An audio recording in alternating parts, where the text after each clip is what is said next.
Side खबरों के लिए सब्सक्राइब करें फ्लेम मीडिया और उसके बाद बेल आइकन को प्रेस करें ताकि सबसे पहले आपको मिले एक्सक्लूसिव खबरें।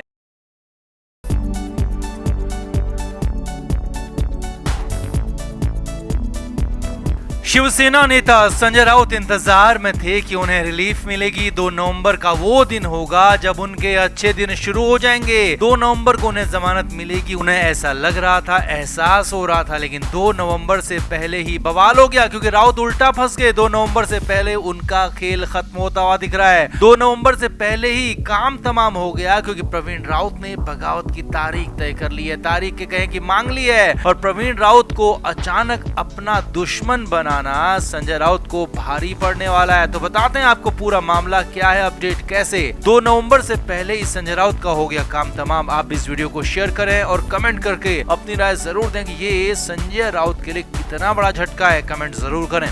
तो संजय राउत जेल के अंदर बंद हैं। लंबा वक्त उन्हें जेल में हो चुका है और लंबे समय से वो जेल की चक्की पीस रहे हैं। अब इधर उनकी जमानत पर भी सुनवाई हुई। 2 नवंबर को अगली तारीख भी है और 2 नवंबर की तारीख के दिन संजय राउत को उम्मीद है कि उन्हें राहत जरूर मिलेगी। लेकिन इस बीच अचानक ऐसा हुआ कि 2 नवंबर की तारीख आती उससे पहले ही बवाल हो गया और संजय राउत का काम तमाम होता हुआ दिख रहा है। और इसकी वजह बनने जा रहे हैं संजय राउत के बेहद करीबी माने जाने वाले, राउत के लिए काम करने वाले प्रवीण राउत। जी हाँ, वही प्रवीण राउत जिन्हें संजय राउत का सबसे क्लोज ईडी माना जाता था और ईडी ने तो प्रवीण राउत को संजय राउत का फ्रंटमैन फेस तक करार दिया था। तो वही प्रवीण राउत अब संजय राउत के खिलाफ खड़ा हो गया। जी हाँ, जो कल तक दोस्ती थी वो अब दुश्मनी में तब्दील होती हुई दिख रही है और ऐसा ही कुछ हुआ है जिसके बाद बगावत की तारीख भी तय होने जा रही है। सूत्रों के हवाले से हमने आपको बताया था कि मुंबई की जेल में संजय राउत और प्रवीण राउत का आमना सामना हुआ था। वहां पर खासा बवाल हुआ था, दोनों के बीच में झगड़ा होने तक की भी खबरें आई थी और सूत्रों के मुताबिक प्रवीण राउत खासा आक्रामक हो गया था, संजय राउत के खिलाफ काफी कुछ कहा भी था। और वहां पर ये भी खबरें आई थी कि संजय राउत ने भी प्रवीण राउत को झड़क दिया था।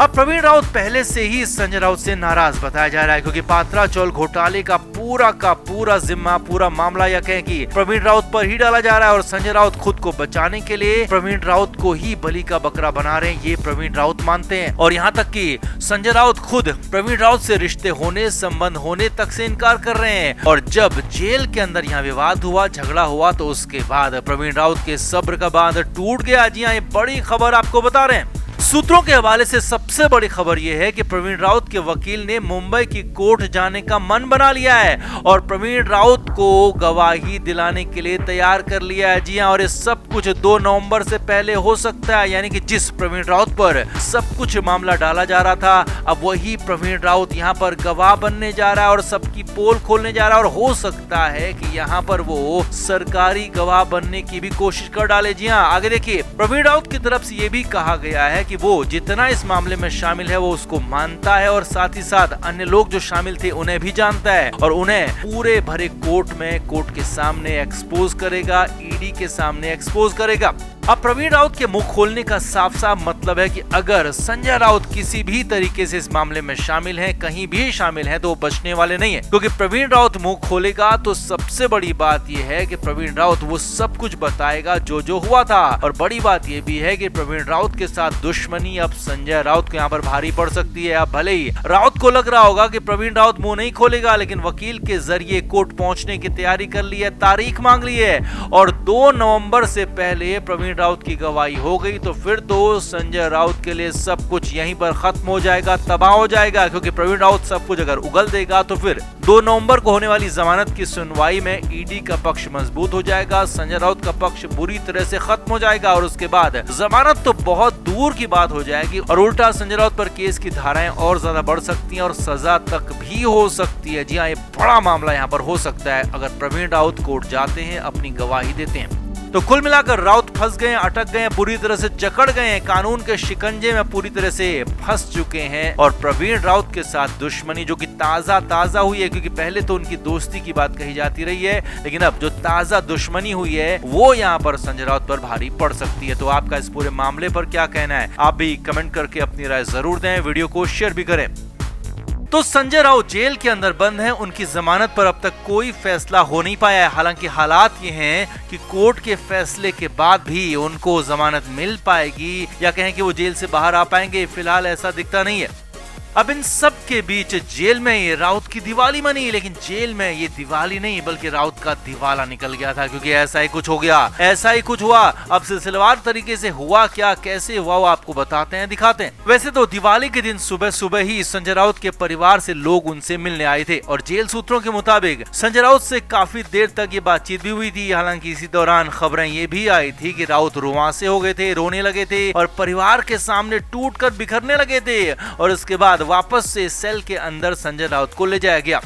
अब जेल सूत्रों के मुताबिक दिवाली के दिन हर साल जेल में भी कार्यक्रम होता है और हर साल जेल में ही महालक्ष्मी पूजन भी होता है। यही नहीं, कैदियों को अलग तरह का खाना भी दिया जाता है, लेकिन संजय राउत ने खुद को इन सब से अलग कर लिया। जी हाँ, जेल सूत्रों के मुताबिक शाम करीब 7 बजे के आसपास जेल में दिवाली की रौनक देखने को मिली और कार्यक्रम शुरू हुआ। हालांकि वैसे तो शाम 6 बजे से ही अंधेरा हो जाता है, लेकिन मुंबई वेस्ट में होने के चलते वहाँ पर देर से अंधेरा होता है और इसीलिए दिवाली का कार्यक्रम भी शाम को 6:30 बजे के बाद ही शुरू किया गया। शाम को जेल कैंपस में पूजा रखी गई थी, पूरा डेकोरेशन रखा गया था और संजय राउत को भी पूजा में आने के लिए कहा गया। जी हाँ, सूत्रों के मुताबिक खबर है कि संजय राउत को भी पूजा में शामिल होने के लिए कहा गया, लेकिन सूत्रों के मुताबिक संजय राउत ने पूजा में शामिल होने से, पूजा करने से साफ साफ इनकार कर दिया। हालांकि इसकी वजह नहीं बताई। आगे देखिए, जेल सूत्रों के मुताबिक संजय राउत से अपनी सेल से बाहर निकलकर कॉमन एरिया में आने और दिवाली सेलिब्रेट करने को भी कहा गया, लेकिन राउत टस से मस नहीं हुए और सूत्रों के मुताबिक संजय राउत ने अपनी सेल से बाहर आने से ही साफ साफ इनकार कर दिया, सेल के अंदर ही बैठे रहे। हालांकि राउत से कई बार कहा गया और खबर तो यहाँ तक है कि जेल के बड़े अधिकारियों तक ने संजय राउत से आकर कहा कि वो बाहर आकर दिवाली पूजा करें, दिवाली सेलिब्रेट करें, लेकिन संजय राउत हिले नहीं और एक किसी की भी बात सुनी नहीं और अंदर ही रहे, सेल से बाहर निकले नहीं। सूत्रों के मुताबिक यहाँ तक कि जब संजय राउत से ज्यादा जबरदस्ती की गई, उनसे कहा गया कि एक बार कम से कम शामिल हो जाएं, तो राउत ने मुंह छुपा लिया। जी हाँ, सूत्रों के मुताबिक खबर है कि संजय राउत अपना ब्लैंकेट ओढ़कर सो गए और दिवाली के कार्यक्रम में शामिल हुए ही नहीं, अपनी सेल से बाहर निकले ही नहीं। और यही नहीं, संजय राउत को जेल में जो स्पेशल खाना बनाया गया था वो भी ऑफर किया गया, दिवाली की मिठाइयां ऑफर की गई, लेकिन संजय राउत ने किसी को हाथ तक नहीं लगाया। हालांकि उनके घर से खाना उन्हें पहुंचाया जाता है हर रोज, उसमें भी मिठाइयां थी, लेकिन संजय राउत ने न तो अपने घर से आए खाने को ज्यादा तवज्जो दिया और ना ही जेल वाले खाने को तवज्जो दी, या कहें कि जेल वाले खाने को तो पूरी तरह से खारिज कर दिया। आगे देखिए, अब संजय राउत ने पूजा नहीं की, दिवाली सेलिब्रेशन में शामिल नहीं हुए, मिठाई भी नहीं खाई, लेकिन पूरी रात संजय राउत की काली ही रही। जी हाँ, जेल सूत्रों के मुताबिक रात भर संजय राउत परेशान रहे, रात भर वो जागते रहे, कभी अपनी सेल में टहलते, कभी बैठ जाते, कभी खड़े होते तो कभी लेट जाते, लेकिन वो सूत्रों के मुताबिक रात भर सो नहीं पाए, रात भर परेशान रहे, उनकी दिवाली की पूरी रात काली रही।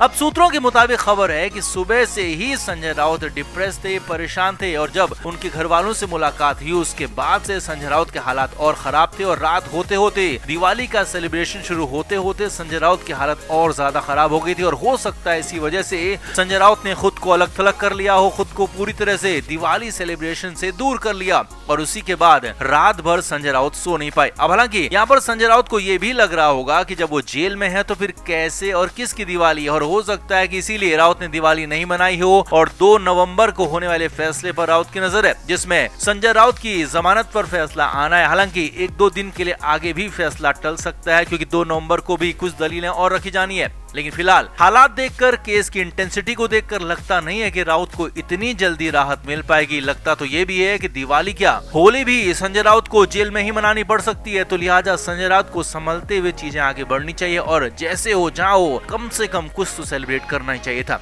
तो आपका संजय राउत की इस हालत पर क्या कहना है, संजय राउत की इस दिवाली पर क्या कहना है, कमेंट करके आप भी अपनी राय जरूर दें। वीडियो को अभी शेयर भी करें। Flame media report.